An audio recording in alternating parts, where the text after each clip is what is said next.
Pernyataan Bang Hotman sebelum sarapan. Atas ketegasan Bapak Presiden dalam kasus Jampitsus. Karena tidak mungkin operasi besar-besaran tersebut dilakukan oleh polisi tanpa ada restu dari Bapak Presiden. Dan akhirnya membuahkan hasil yang sangat besar. Bravo, bravo, hebat Bapak Prabowo. Bayangin orang yang kebanggaannya presiden tiba-tiba dikriminalisasi bahkan tanpa pamit sama presiden. Lu belajar lagi deh tentang KUHP. Baca Undang-Undang Nomor 20 tahun 2025 Bang, yang terbaru. Jangan sampai malu-maluin pengacara Bang, abang namanya udah besar. Aduh. Ini di sini bukan masalah orang kesayangan Pak Prabowo atau orang kebencian Pak Prabowo. Di sini masalahnya penegakan hukum Bang. Penegakan hukum secara normatif harus dilaksanakan Bang. Pak Prabowo itu banyak banget orang yang disayang sama dia. Ya termasuk Pak Edi Prabowo dulu, kasus Benur, itu juga di penjara. Jangan sampai Pak Prabowo ini terkesan, terimage di tengah masyarakat, ya, seakan-akan mau membela koruptor. Jangan Bang, bahasa abang tuh kayaknya terlalu tendensius.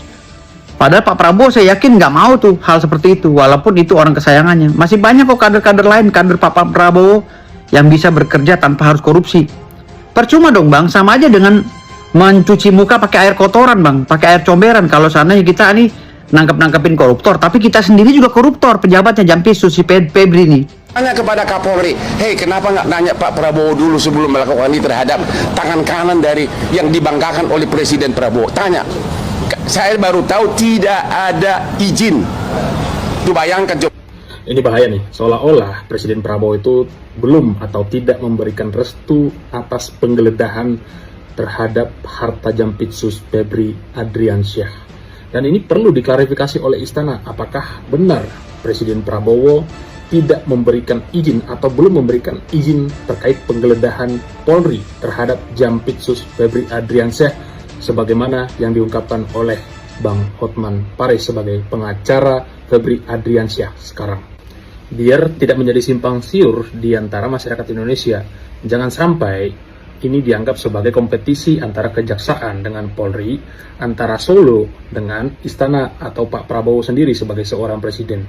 Kalau memang benar itu terjadi, dalam hal Presiden Prabowo tidak atau belum memberikan restu untuk menggeledah Febri Adriansyah, sehingga seolah-olah sekarang Bang Hotman juga mendapat restu dari Presiden untuk menjadi pengacara Febri Adriansyah, jangan sampai publik menganggap Presiden ini pro terhadap koruptor.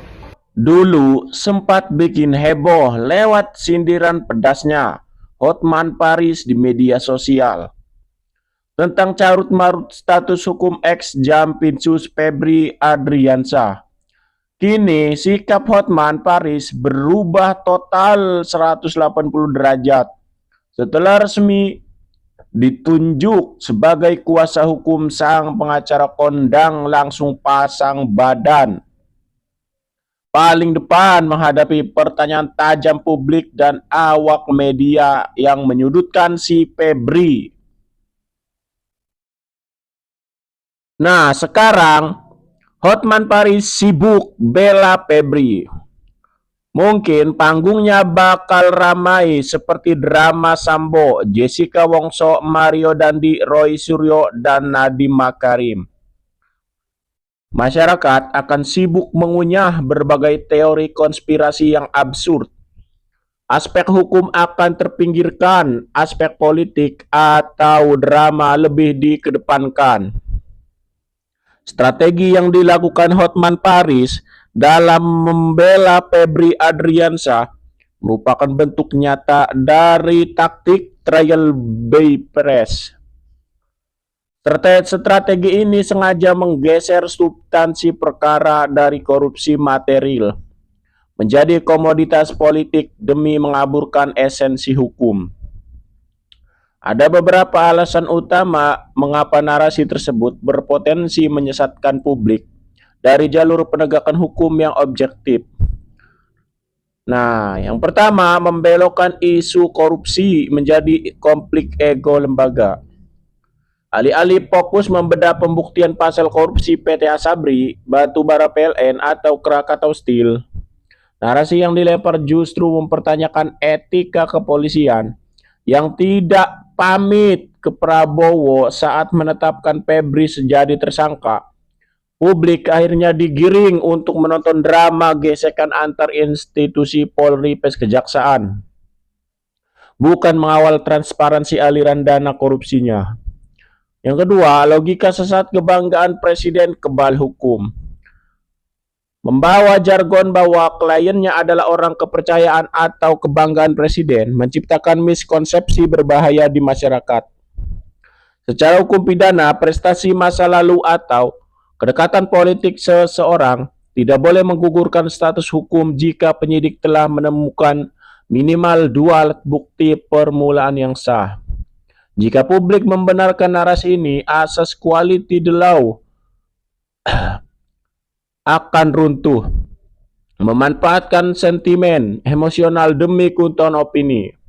Nah, dengan melempar pertanyaan retoris seperti ada apa di balik ini, tim pengacara sedang memicu masyarakat untuk menciptakan berbagai teori konspirasi baru. Ketika publik sibuk menebak-nebak motif politik atau siapa yang menjatuhkan siapa, fokus terhadap fakta persidangan, kerugian negara, dan pembuktian hukum otomatis terpinggirkan. 4. Omong kosong apa ini? Ini adalah taktik pertahanan di luar pengadilan yang sangat efektif untuk membangun tameng opini publik. Namun, bagi penegakan hukum yang sehat, narasi ini memang bias, mengaburkan keadilan substansif, dan berpotensi mempolitisasi proses yudisial yang seharusnya independen. Penggalangan opini seperti ini nampaknya akan semakin sering digunakan untuk mengintervensi kasus-kasus korupsi kakap ke depannya. Mumpung algoritma di dunia digital berpihak pada para durjana. Jadi bang, kalau berbicara bang, jangan asal-asalan bang. Coba tolong, abang jangan banyak liburan deh. Jadi memalukan bang. Proses hukum jadi memalukan. Ini kasus gede loh bang. Kasus besar di Indonesia ini bang. Jangan sampai memalukan bang. Ini kasus besar di Indonesia, kasus korupsi, dugaan korupsi terkait dengan Jampitsus, pejabat penegak hukum loh yang melakukan ini. Kalau menurut undang-undang bang, pejabat yang melakukan korupsi itu harusnya dihukum mati, minimal hukum seumur hidup. Dia jabatan tertinggi loh Jampitsus bang, orang nomor 3 di Kejagung. Jadi bang, udahlah bang, jangan inilah, aduh. Ini abang kayak terlalu tendensius banget gitu, menggebu-gebu ingin melepaskan Febri gitu. Dengan kalimat-kalimat yang ini bukan rumahnya, ini bukan uang, ini uang titipan yayasan. Emang bisa Jampitsus menerima titipan uang, menerima titipan emas? Atau keluarganya Jampitsus menerima titipan emas? Emang bisa? Bang, saya aja bang, saya masih keponakan Pak Anwar Usman, Ketua Mahkamah Konstitusi. Mau foto aja susah bang, walaupun saya udah diskusi dari pagi sampai sore, dari malam sampai subuh sama om saya. Mau foto aja susah. Jangan mau nitipin uang, bilang sama om saya, om bisa nitipin uang di rumah Om Anwar Usman, Ketua Mahkamah Konstitusi. Nih saya ada uang yayasan, titipin. Mana mau? Pejabat tuh gak ada yang mau bang. Jadi kalau seandainya pejabat itu mau dan ada saudaranya yang mau juga menitipkan uang di situ, membuat brankas sebesar itu dengan cara pembuatannya nggak tahu dah berapa lama, itu ada apa bang? Abang juga harus paham analisa yuridis bang. Dan kalau masalah terkait dengan polisi, abang jangan mojokin polisi bang. Polisi masalah beliau itu ingin menetapkan itu sebagai tersangka Febri Adrianto, itu sudah tepat bang. Abang berkata harus diperiksa dulu si terlapornya, harus diperiksa dulu si pelakunya. Nggak perlu bang. Di pasal 90 ayat 2 bang, ayat 2, ayat 3, abang baca. Baca baik-baik sambil abang ngopi di Bali. Ya, sambil abang healing. Sambil abang di pesawat baca baik-baik. KUHP yang terbaru bang, Undang-Undang nomor 20 tahun 2025. Setiap pemeriksaan pada pidana khusus, ya, yang berkait dengan tangkap tangan, ya, tangkap tangan tentang barang buktinya dan lain-lainnya, itu tidak perlu pemeriksaan terlebih dahulu si pelakunya bang. Polisi juga berhak untuk menetapkan tersangka asal ada 2 alat bukti. Nanti masalah benar atau salahnya di persidangan. Setelah P21 lalu tahap 2-nya ditahan, lalu disidangkan di pengadilan. Gitu loh bang. Jadi abang jangan sampai berstatement bahwa ini belum diperiksa. Kalau kasus nyolong ayam nggak ada masalah bang, diperiksa dulu si pelapor terlapornya. Tapi ini kasus-kasus khusus bang, pidana khusus, lex spesialis. Abang harus belajar lagi, aduh jangan banyakkan liburan bang. Saya malu melihatnya abang nih. Kasihan di penegakan hukum, kasihan anak adik-adik mahasiswa yang sedang belajar nih. Gara-gara statement abang nih ngaco semua nih. Menurut saya ngaco ya, menurut saya pendapat saya ngaco. Tapi nggak tahu menurut abang. Bang Hotman. Berbeda abang sebelum sarapan dan sesudah sarapan ya. Tapi seandainya aku jadi pengacara dan andai ketemu kita dalam satu kasus, bakal seru kita berdebat bang. Abang sebelum sarapan mengatakan tidak mungkin Polri mengungkap kasus yang besar tanpa restu presiden. Tidak mungkin. Abang memastikan dan mematenkan kata tidak mungkin. Kata tidak mungkin. Berkali-kali abang ucapkan kata tidak mungkin. Inilah menunjukkan ketegasan presiden dalam mengungkap kasus. Inilah membuka mata kita betapa parahnya negara ini, betapa banyaknya kerugian negara ini, ratusan BUMN merugi. Itu abang sebelum sarapan. Tapi abang di situ tidak ada memuji Polri, abang memuji presiden. Tapi setelah sarapan, abang langsung banting setir, balik arah, drastis, dan sangat drastis. Abang mengatakan setelah abang sarapan, ternyata baru saya ketahui tidak ada izin. Bagaimana abang bisa di awal sebelum sarapan dengan yakin pedenya abang ya tidak mungkin tanpa restu presiden, tapi sekarang ternyata saya ketahui sekarang tidak ada izin. Malu nggak bang? Setelah sarapan abang malah memuji FA kebanggaan presiden mengembalikan 430 triliun. Padahal di awal sebelum sarapan abang mengatakan ini membuka mata kita betapa parahnya keadaan negara ini, merugikan ratusan BUMN. Mana yang kami percaya bang? Ketika wartawan bertanya apakah ada agenda tersembunyi, abang tidak menjawab dengan jawaban yang enak didengar. Justru abang mengatakan tanya kakek lu.